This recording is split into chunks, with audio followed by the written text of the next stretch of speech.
Graças a Deus. Queridos, eu vos cumprimento com a paz do Senhor.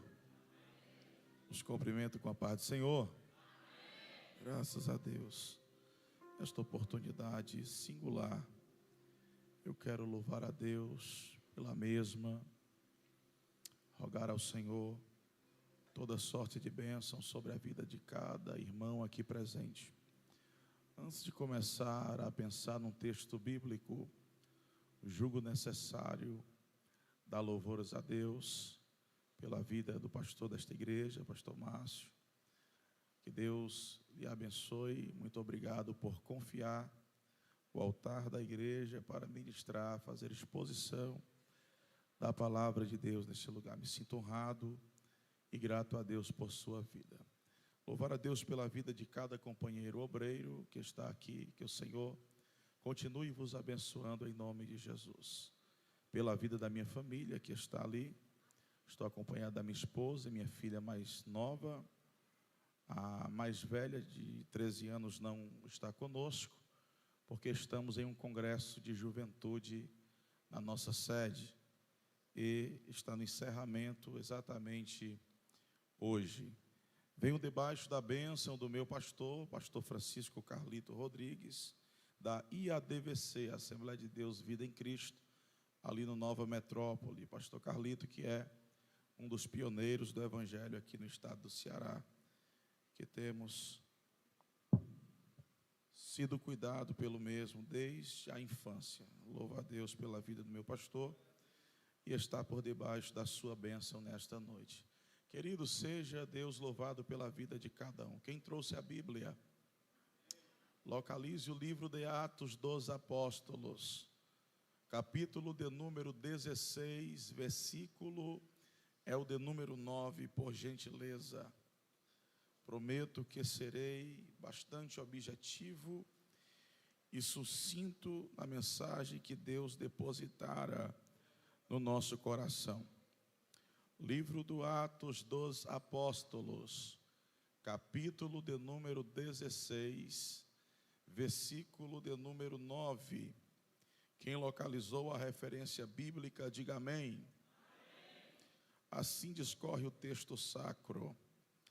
E Paulo teve de noite uma visão, em que se apresentou um homem da Macedônia e lhe rogou, dizendo: passa a Macedônia e ajuda-nos. Vou repetir. E Paulo teve de noite uma visão, em que se apresentou um homem da Macedônia e lhe rogou, dizendo: passa a Macedônia e ajuda-nos. Amém? Graças a Deus. Queridos, por gentileza, redobre a vossa atenção para cá. Maximize a vossa atenção. Toda ela é muito pouca, para que possamos chegar à totalidade da compreensão daquilo que o Senhor reservou para nós na noite deste dia. Eu acredito que Deus tem uma palavra para o nosso coração, e tenho plena convicção que o Senhor falará conosco de uma forma muito audível, compreensível, e sairemos daqui mais edificados pelos efeitos da palavra de Deus. Alguém acredita desta forma?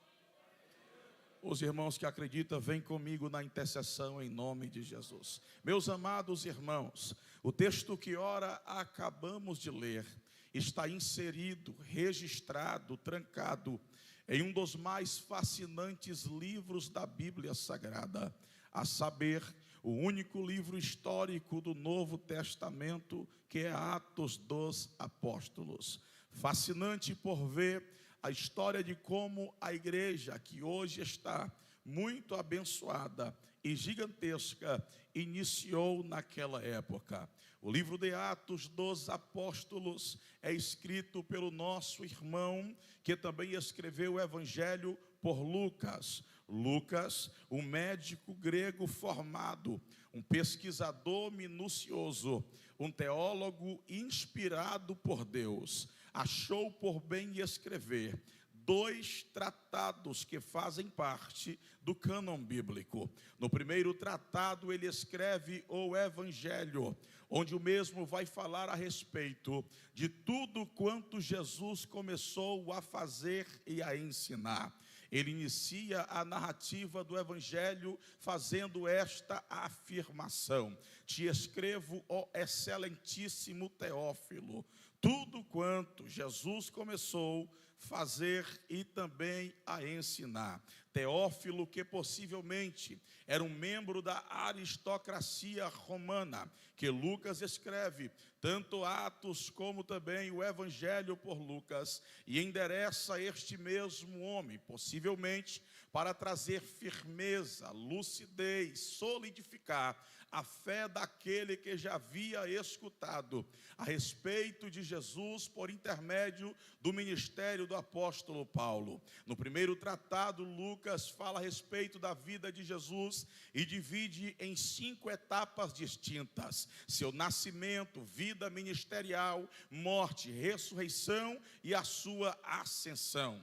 Em Atos dos Apóstolos, Lucas agora vai escrever tudo quanto Jesus continua a fazer agora, por intermédio do seu Espírito Santo, após a efusão, após a descida, após o derramar sobre a vida daqueles que esperaram de um modo perseverante a promessa que Jesus havia liberado: eu vou, mas enviarei o Consolador, e derramarei do meu Espírito sobre vós, da virtude que há de vir sobre vós, e ser-me-eis testemunhas, tanto em Jerusalém como em toda a Judéia e Samaria, até os confins da terra. Capítulo 1 e verso 8 de Atos dos Apóstolos, versículo este que também é conhecido como verso-chave deste livro especificamente abordado. Por que, pastor, este verso é conhecido como verso-chave? Por se tratar das 3 movimentações existentes. Eu vou já pregar, segura aí. As 3 movimentações existentes dentro do discorrer textual de todo o livro de Atos, do capítulo de número 1 ao final do capítulo de número 8. O evangelho vai ser pregado em Jerusalém. Do capítulo de número 9 ao final do capítulo de número 12, o evangelho vai ser proclamado na Judéia e Samaria. Do capítulo de número 13 em diante, Deus vai levantar certo Paulo. A igreja, após 14 anos, estava estacionada em Jerusalém com 8.000 membros, e Deus vai levantar Paulo para levar o evangelho até os confins da terra, de Antioquia a Roma, de uma extremidade a outra do mundo em que o mesmo era contemporâneo. É por isto que esse verso trata-se do verso-chave deste livro, por falar das 3 movimentações. Perceba que só acontece estas 3 movimentações após a existência do recebimento da virtude do Espírito Santo, que haveria de descer em Atos 2. Esta expressão virtude você conhece muito mais do que eu. Vem do termo grego dunamis, poder real em ação, poder que opera, poder que age, poder que faz acontecer. Toda obra aqui registrada no livro de Atos jamais aconteceria se não fosse a pessoa do Espírito Santo. Se não fosse o Espírito de Deus, Pedro tinha voltado para a pescaria. Se não fosse o Espírito de Deus, Tomé não seria conhecido como um homem que orava, inclusive morreu enquanto orava, segundo uma tradição rabínica. Ele seria conhecido como incrédulo. Se não fosse o Espírito de Deus, João e Tiago ainda seriam conhecidos pelo seu desejo ambicioso de trono e de cadeira, mas o Espírito Santo desceu sobre a vida daqueles homens, e Pedro não voltou para a pescaria, foi pescar alma, e Tomé não foi mais incrédulo, agora era conhecido como joelho de camelo, porque orava ao Deus invisível. Tiago e João estavam dispostos, independente de saber o amanhã, se entregar hoje pela causa do Evangelho. Só aconteceu o que aconteceu em Atos dos Apóstolos por conta da virtude que desceu sobre aqueles homens. Desta expressão dunamis no grego, derivou-se 3 expressões: dínamo, dinâmico e dinamite. Primeiro, dínamo. Dínamo está relativo a um gerador de energia. Você entende por quê? Cada um de nós que aqui estamos nesta noite, que viemos glorificar a Deus. Eu vim glorificar. Quem veio adorar a Deus aqui neste lugar? Cada um de nós que viemos aqui adorar a Deus nessa noite, você compreende o porquê que em alguns momentos nós nos encontramos fraquinhos, desanimados, cabisbaixos, abatidos e até pensamos em parar às vezes. Aí vem a pessoa do Espírito de Deus e nos visita na oração, e nos visita no quarto, e nos visita num culto como esse, e a força que estava quase acabando, e a bateria espiritual que já estava com um ponto de exclamação, talvez o nosso adversário olhando e dizendo: vai apagar, vai parar, vai morrer. Mas aí o Espírito, oh glória, a virtude de Deus desce sobre nós, nos dando condição de continuar a caminhada. Sabe por quê? É porque esta virtude que gera energia, Eu não sei como você chegou aqui nesta noite, se a bateria espiritual está carregada ou já está com ponto de exclamação quase apagando. Independente, existe uma recarga de Deus para nós nesta noite aqui. Eu vou convidar, Espírito de Deus, pode ficar à vontade como o pastor orou aqui, fica à vontade para recarregar as nossas energias. Só quem acredita que vai voltar com as energias recarregadas. Dínamo, gerador de energia. Dinâmico está relativo à movimentação. Me ajude a pregar. Fale para alguém perto de você, por favor, se for possível. Diga para esta pessoa: não se faz a obra de Deus parado. Diga aí: não se faz a obra de Deus parado. Missões se faz em movimento. Tem que ter movimentação. E só tem movimento, oh glória, quando esta virtude nos alcança.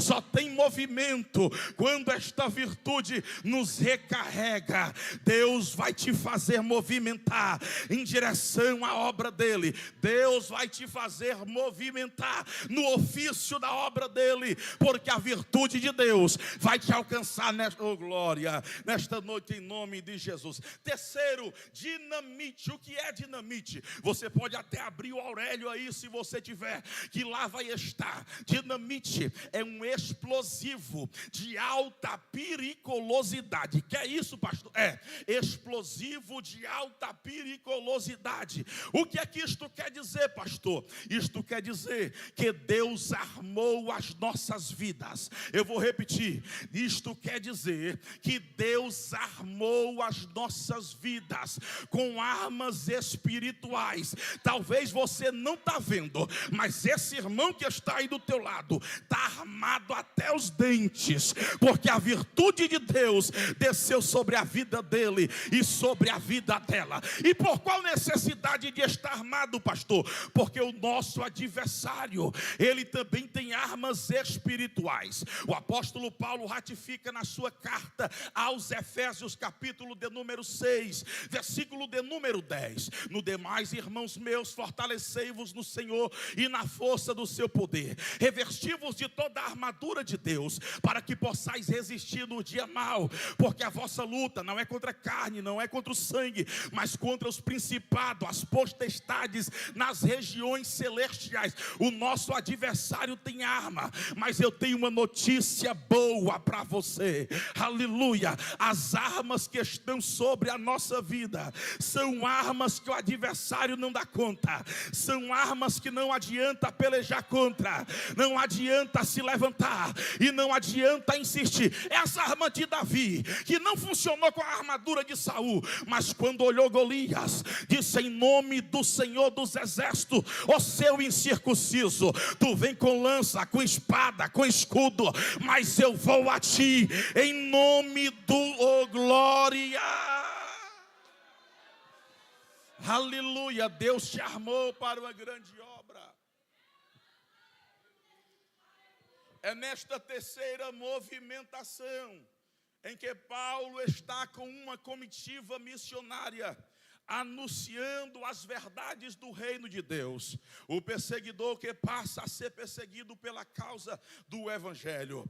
Paulo está em uma das viagens missionárias, e esta é a primeira vez que a aparição do pronome nós, nos fazendo subentender no capítulo de número 16, que a partir daquele momento, o autor do livro, Lucas, está presente naquela comitiva missionária. Segundo a história, Lucas vai cuidar dos ferimentos de Paulo em alguns momentos atrás, mas somente ali ele vai usar o pronome no plural nós, fazendo-nos compreender que ele está presente naquela caminhada. E a Bíblia diz que Paulo e a sua comitiva já estava com uma estratégia missionária já predefinida. Qual era a estratégia? Vamos para a Ásia. E eles iam para a Ásia fazer o quê? Estavam dispostos a ir para a Ásia, anunciar o evangelho. A causa era boa, mas a Bíblia diz que o Espírito de Deus impediu a comitiva de ir para a Ásia. Eles iam pregar, eles iam fazer coisa boa, eles iam anunciar o evangelho, iam pregar, mas não era lá que Deus queria eles. O Espírito vai os impedir de ir para a Ásia. Naquela mesma noite, o mesmo Espírito que impede dá a direção em que Deus queria aquela comitiva. A Bíblia vai dizer no texto que abordamos que um homem vai aparecer a Paulo em visão, um homem da Macedônia, e vai gritar: passa a Macedônia e socorre-nos. No texto posterior, versículo 10, a Bíblia diz que eles partiram de modo imediato para as regiões da Macedônia. Olha que expressão interessante.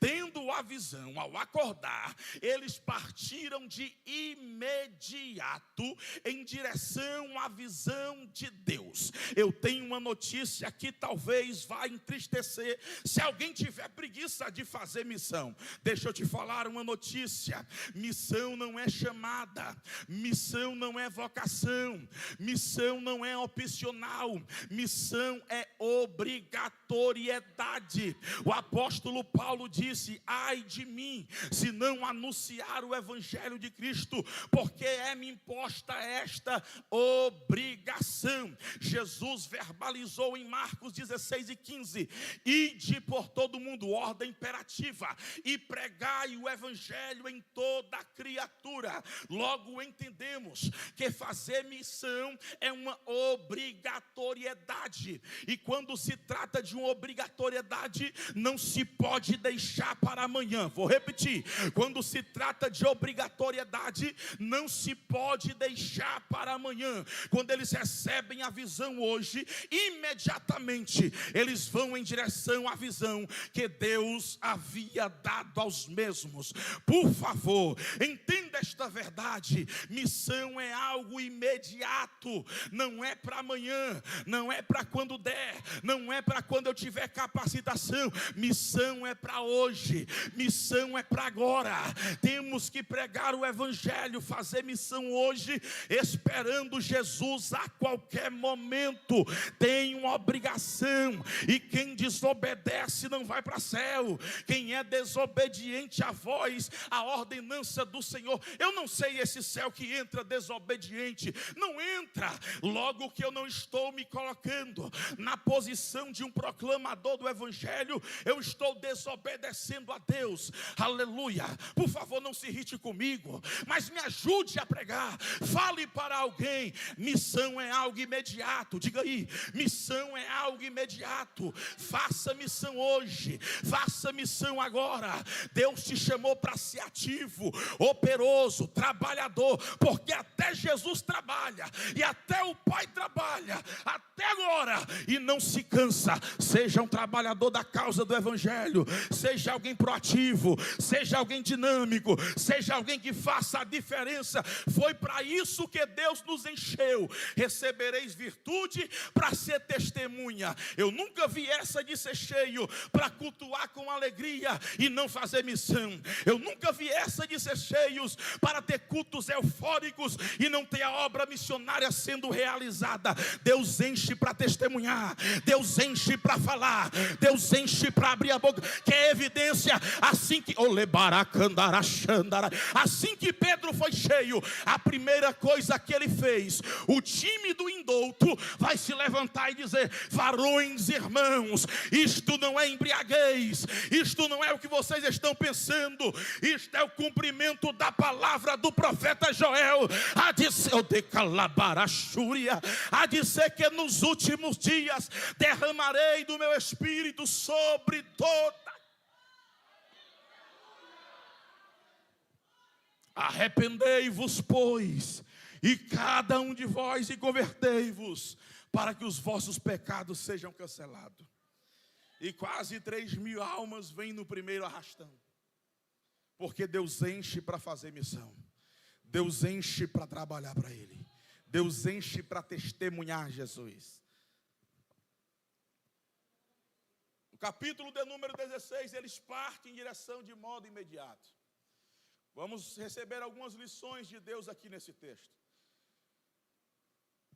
A primeira coisa que eles fazem quando chegam na primeira província, por nome de Filipos, é procurar onde existe um local de oração.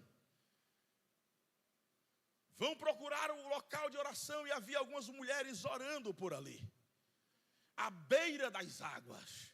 Algumas mulheres oravam, se reuniam para orar. Então Paulo e a sua comitiva foi para lá, para o local da oração. Por quê, pastor?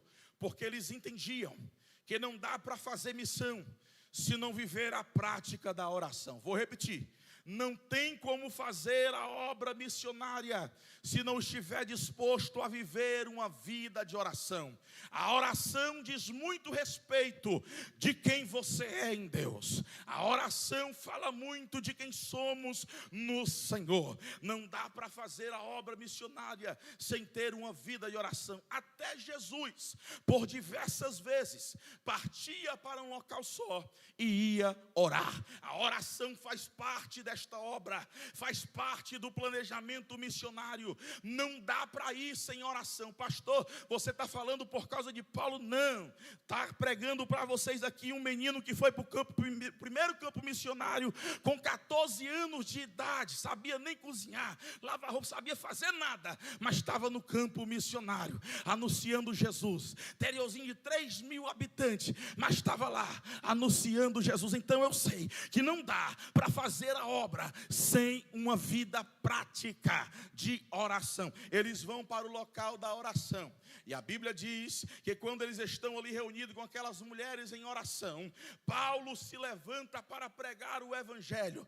E quando Paulo começa a pregar, a Bíblia diz, o texto, que Deus vai abrir o coração daquela mulher por nome de Lídia, vendedora de púrpura. Naquela época, esse tecido púrpura era um tecido raro e caríssimo. Possivelmente, aquela mulher tinha condições financeiras, aquela mulher tinha dinheiro, tinha com que se sustentar e cuidar de toda a sua casa. Mas quando ela ouviu a palavra de Jesus que morreu, que ressuscitou e transformou Saulo em Paulo evangelista, o apóstolo das missões, aleluia, ela abriu o coração oração. O Espírito de Deus trabalhou no coração dela, porque o local da oração, o lugar da oração, ela faz com que o coração se abra para a palavra. É por isso que às vezes nós vemos algumas pessoas pregando por aí, e prega, tem eloquência, retórica, oratória, teologia, tem tudo que uma capacitação pode proporcionar, mas prega, faz o apelo, vem ninguém, aleluia, ora, não acontece nada, porque está vazio, está seco, vida de quem não ora. Esses dias eu estava num evento e o pregador famoso lá chegou já com o sermão sem estar preparado, estava preparando o sermão em cima do altar. Eu fiquei mais que camarada. Ele pegou, não deu tempo de preparar o sermão no tema da festa que os jovens estavam realizando, e foi pregar um sermão já que tinha já decorado. Pregou o sermão lá, fez o apelo e nada. Eu olhei para o meu companheiro que estava do lado e disse assim: não veio ninguém, né? Agora o pastor da igreja, que eu conheço a vida dele, é homem de Deus e que ora, vai fazer o apelo depois dele, e vai vir pessoas chorando para a presença do Senhor. Foi dito e feito. Aí eu perguntei: tu sabe por quê? Porque ele está pregando demais, é de aeroporto para aeroporto, mas Deus tem saudade dos joelhos dobrados, ou de calabarachandarai. Deus sente falta do local da oração, não tem vida de intimidade mais. E o que faz a diferença é a oração faz a diferença. Logo que aquela mulher abre o coração para a palavra, ela vai constranger, o termo aqui no grego é anakadizo, forçar, constranger a comitiva a ir para a casa dela. Lá na casa dela, Deus vai alcançar toda a família. Dava para você ter dado glória, porque Deus alcançou a família. Deus vai alcançar toda a família. Ela vai constranger o apóstolo a ir para a casa dela, os irmãos a irem lá na casa dela. Sabe por quê? Porque no local da oração, Deus faz entender aquele que abre o coração para a palavra, que a sua vida, que está cheio de Deus e fazendo a obra, é uma necessidade. Perceba aqui que ela vai forçar, constranger. O termo aponta para obrigar, clamar, obrigar os discípulos irem para lá, porque ela entendia que a casa dela precisava daquela presença que estava lá na oração. Levante a mão para receber uma palavra, para você anotar no seu diário, no seu caderno e no seu coração. Escreva isso se você quiser. Tenha uma vida com Deus. Vou repetir: tenha uma vida com Deus. De modo que a sua vida se torne uma necessidade para esta geração. Vou repetir para você entender e vir no glória comigo aqui. Eu trouxe uns glória para liberar aqui, eu quero adorar junto com você. Vou repetir: viva de um modo que a sua vida se torne uma necessidade para esta geração. Pastor, tu estás centralizando o homem? Jamais. É porque quem é cheio de Deus, da presença de Jesus, do Espírito Santo, o mundo grita por eles, o mundo clama por eles. Vai lá para casa, por favor.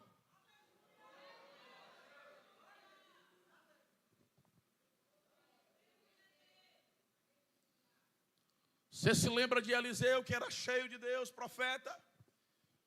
A menina que estava na casa de Naamã, que era de Israel, vai dizer para a senhora dela: se meu senhor Naamã tivesse na presença do profeta, de onde? Lá de Israel. Ele tem endereço, ele é referência, ele é uma necessidade. Se tivesse lá na presença dele, lepra seria nada na frente dele. Ia ser curado na hora. Olha a referência que a menina tinha do profeta. Eu vou fazer uma pergunta aqui, você se responda. Qual referência estão fazendo ao teu respeito?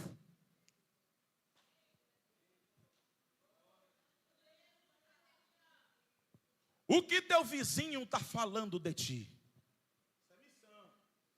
O que o teu bairro fala a respeito da tua vida?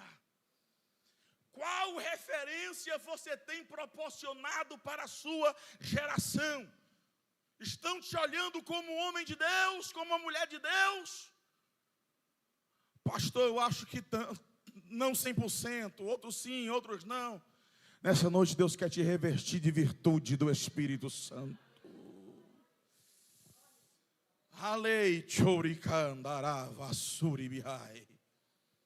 O local da oração proporciona tudo isto. E estando na casa daquela mulher, nós vamos perceber que Paulo não foi orar por causa daquela obra, pastores. Vamos perceber que Paulo tinha uma vida contínua de oração. Por quê? Estando na casa de Lídia, eles saíram e foram novamente para o local da oração. E partindo novamente ao local da oração, aí veio uma mulher que parece alguns pregadores da atualidade. Parece algumas mensagens que ouvimos por aí. Que mulher é esta, uma endemoniada? Que é isso, pastor? Era. Vou explicar a semelhança. Paulo está indo com a comitiva para o local da oração. A mulher vindo atrás e falando: estes que anunciam o caminho de Deus são filhos, servos do Deus Altíssimo. A Bíblia diz que ela tinha um espírito de adivinhação, endemoniada, possessa, oprimida. Agora eu lhe pergunto, a mensagem que ela verbaliza é verdade ou não é verdade? Eram servos de Deus ou não era? Aleluia. Era verdade ou não? A mensagem era verdade, mas a vida era de mentira.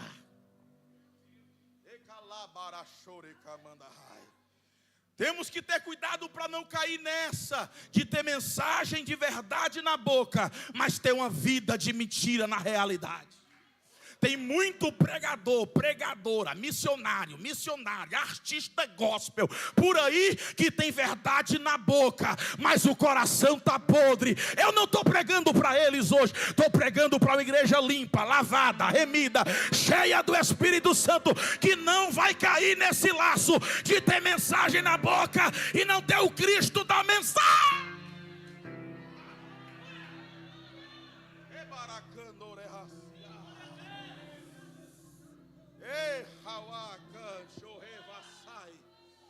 Eu tenho que ter a mensagem de Cristo e o Cristo da mensagem na vida.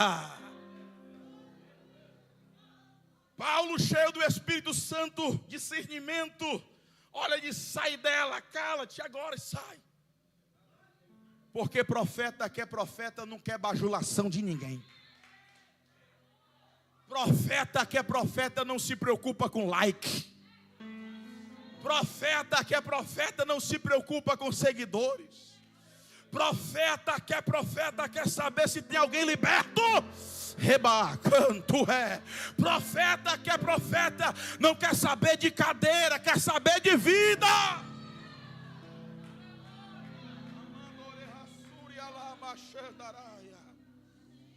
Sai.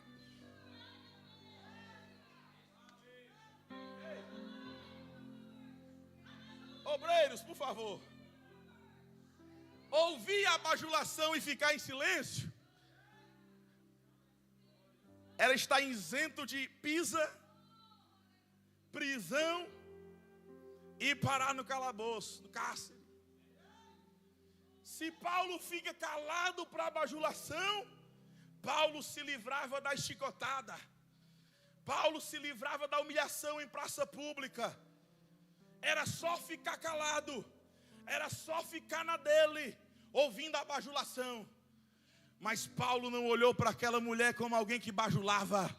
Paulo olhou para uma mulher que estava oprimida, para uma alma que precisava de liberdade. Ei, a Bíblia diz que ela dava lucro aos seus senhores, ela era escrava. Escrava.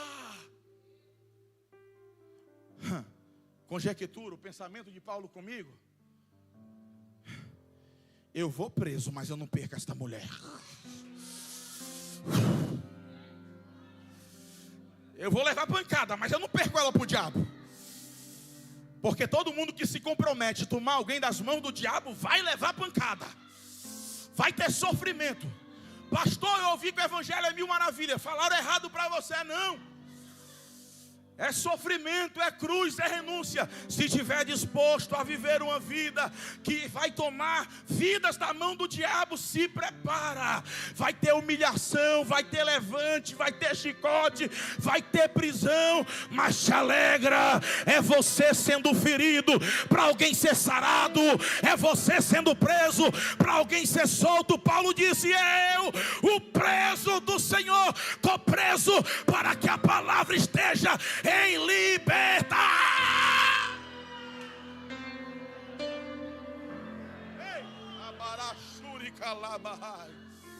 Eu estou preso, mas a palavra está solta.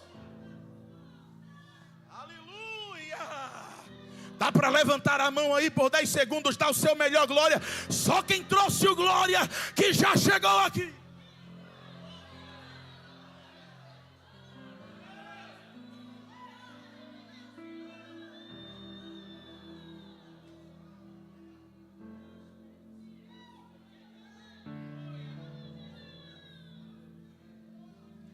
Se não tiver trago, pede ao irmão do lado emprestado, mas libera o teu glória. Aleluia.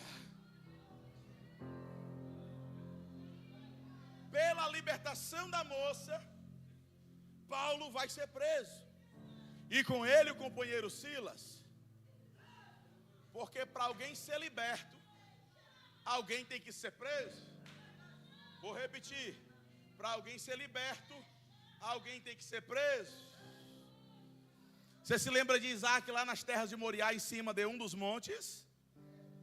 Ele foi atado no altar e não demonstrou nenhuma resistência. Quando Abraão está perto a imolá-lo, Deus vai falar: para por aí, está ali o cordeiro, solta o menino.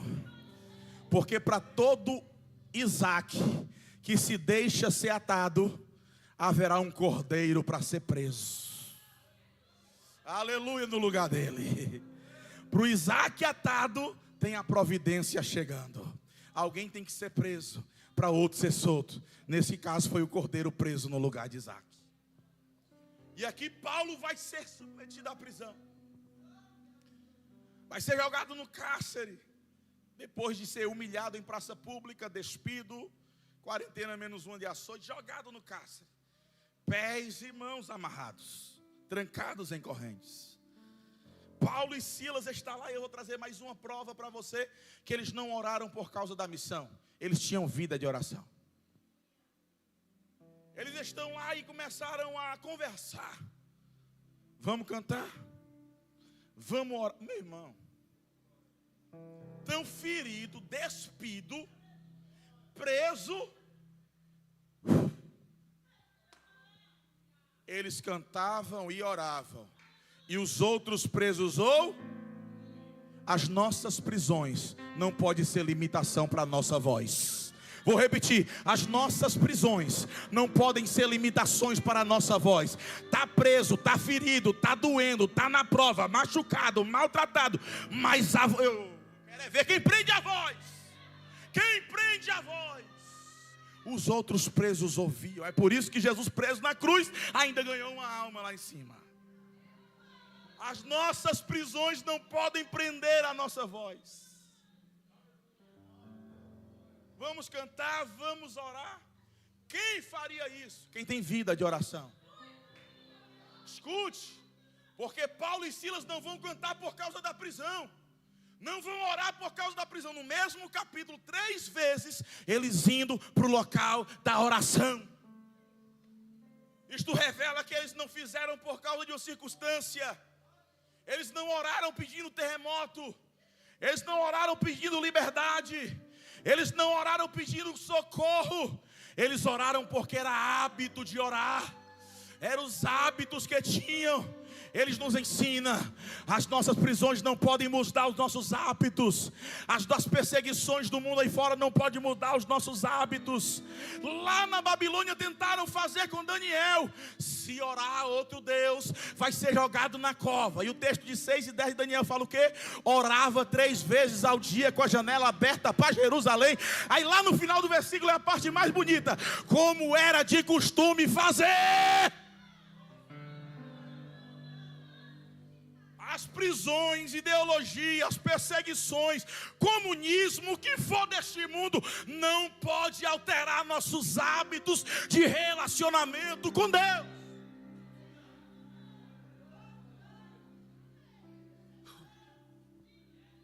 Tu canta, eu oro, faz assim. Começaram a orar e a cantar. Os outros presos ouviam. A Macedônia começou a tremer, mesmo não sendo algo comum naquela região. E o terremoto tinha um endereço específico, alicerce. Começou a se mover e ser abalado. Nós estamos nesse edifício aqui. Conseguimos ver a estrutura, as paredes, mas o alicerce não dá para enxergar, não dá para ver. Deus está falando aqui nesta noite. Está disposto a ter vida de oração? Vai perceber eu mexendo em lugares que ninguém enxerga, mas eu vou estar lá mexendo. Ninguém vê, mas eu estou lá movendo. Ninguém nota, mas eu estou lá movendo. E escute, o mover ninguém vê, o mover ninguém enxerga. Agora a prisão solta, portas abertas e cadeados quebrados, isso foi notório. Ninguém enxerga o mover de Deus quando alguém está trancafiado na vida de oração. Mas o resultado daquela vida, o resultado daquele mover, não fica parado no alicerce. Ele se exterioriza e se torna notório. Vou profetizar aqui nessa noite. Levante a mão quem tem juízo. Eu profetizo em nome de Jesus, para quem está disposto a ter uma vida de intimidade, devocional, de oração, trancafiada em Deus. Deus vai mover nos alicerces, e o mundo vai ter que ver as portas abertas, as cadeados quebrados, as cadeias soltas. Deus vai realizar uma grande obra na tua casa, na tua família, na tua vida, através de ti. Se prepara. Quem pega, quem pega, quem pega, quem pega, quem pega essa palavra, quem pega, tem alguém aqui? Pega. Aleluia.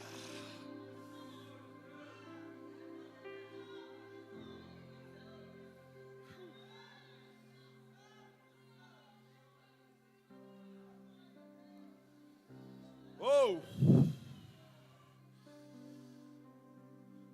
Paulo percebe aquilo, olha para o lado e tem uma visão não espiritual, uma visão, percepção visual, de um homem com a espada desembainhada, pronto para tirar a sua própria vida. O carcereiro. Porque as leis que regimentavam o seu ofício, as administrativas, dizia que se ele permitisse, acontecesse de alguém como Paulo ali, ser solto sem que ele fosse percebedor, seria morto a casa dele, diante dos seus olhos, e depois ele estava com a espada na mão, pronto para tirar a sua própria vida. Porque o pensamento dele era: eu não quero ver a minha casa perecer na mão desse governo. Eu não quero ver a minha casa perecer por causa dessa negligência minha. Eu não quero ver a minha família morrer na minha frente, vou me matar. E Paulo grita: opa! Estamos todos aqui. Ninguém saiu. Aleluia, fica de pé comigo, por gentileza. Estamos todos aqui, ninguém saiu, ninguém fugiu não. A lei dizia: vai morrer a casa do carcereiro, e depois morre o carcereiro. Ele estava com a espada para se matar, mas a graça, meu pastor, que você invocou ela aqui, a graça veio e disse: vai morrer não.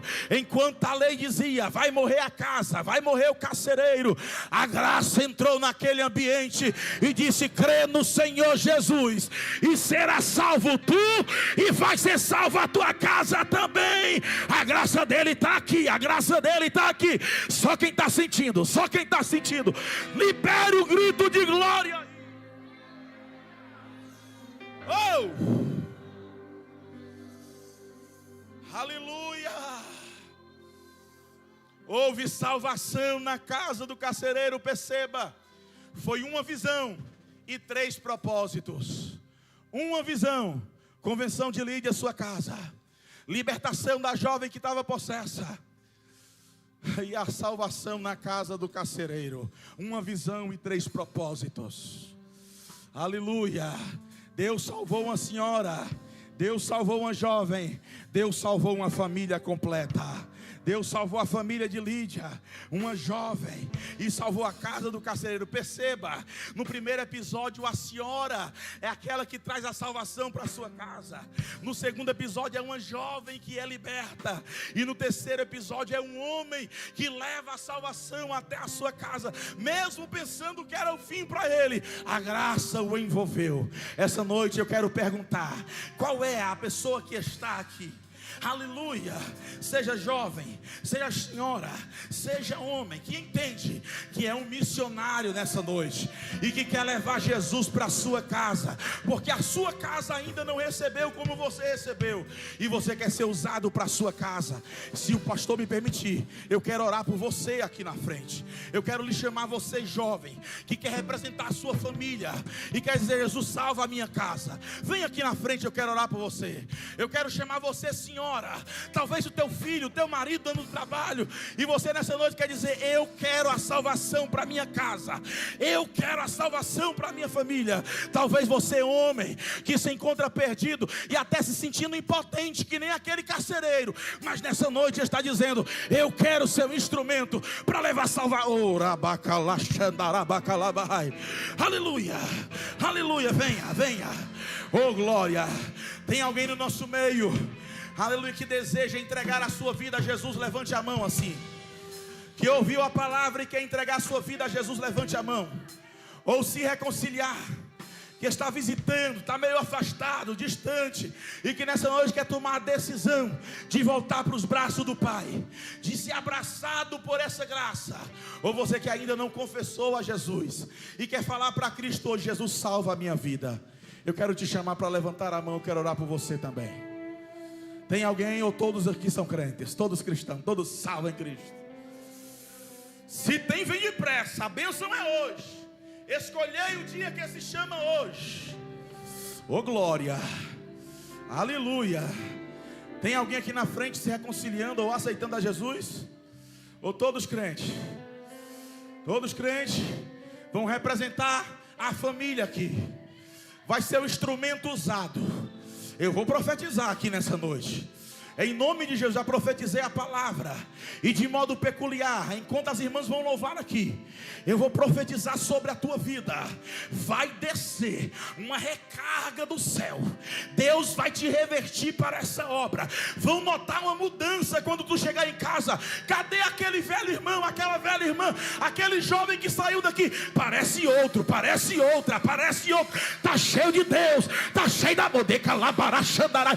Oh, se acredita no batismo no Espírito Santo, seja batizado hoje, cheio, revertido, porque Deus ainda batiza e está aqui.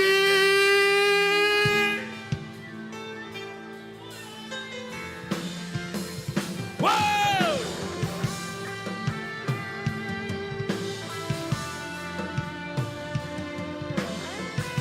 Meu Deus, já tem pessoas sendo renovadas aqui na frente. Já tem pessoas sendo renovadas. De glória, adore a Ele. és adorado 24 horas. Seja renovado aí, armado por Deus. Santo, santo, incansavelmente. Santo, santo.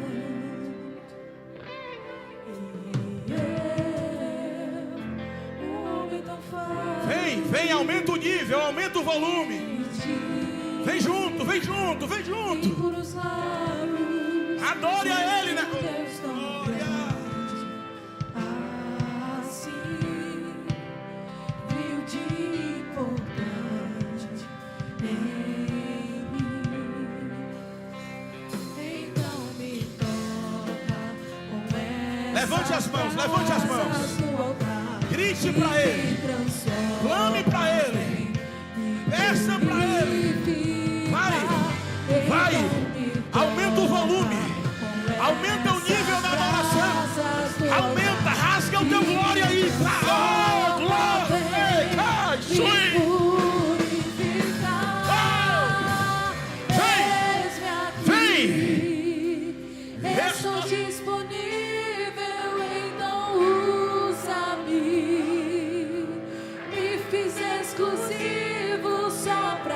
Chorecalabaracandarácia. Relamacaciébia. Seja cheio, seja cheia. Meu Deus. Ai, ai, ai, ai, ai. Churicalabaracandará, xarabacai. Seja revertido, renovado, batizado, cheio. Deus marcou essa data aqui.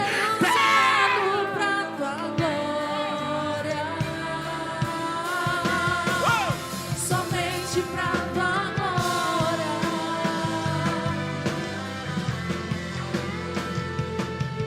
Vou orar agora. Quando eu terminar, por favor, eu vou orar e devolver a quem de direito. Eu vou terminar falando assim: adoradores já. Quando eu falar adoradores já, você vai trazer a sua melhor adoração para Deus aqui. Quer vir comigo? Levante a mão, só quem vem. No melhor glória, no melhor aleluia. Tem umas 12, 15, 20, 60 com a mão levantada. Então vamos. Eu vou orar para Deus continuar usando essas vidas que estão aqui e passar a fazer aquilo que eu preguei aqui nessa noite. Deus, fecha teus olhos. Adoradores já, você volta no refrão e eu devolvo o microfone. Em nome de Jesus, Senhor, estão aqui os teus servos. Eu preguei a tua palavra e eu te peço, internaliza ela em cada coração aqui presente. Espírito Santo, nós te exaltamos neste lugar, te glorificamos neste lugar e reconhecemos a necessidade que temos de ti. Espírito Santo, enche-nos nessa noite, envolve-nos nessa noite, batiza-nos nessa noite. Espírito Santo, até transbordar. A tua vida vai ser mudada por Deus. 2, a tua casa sofrerá o impacto de um avivamento. 2,5, Satanás vai sair da tua frente. 3, adoradores já.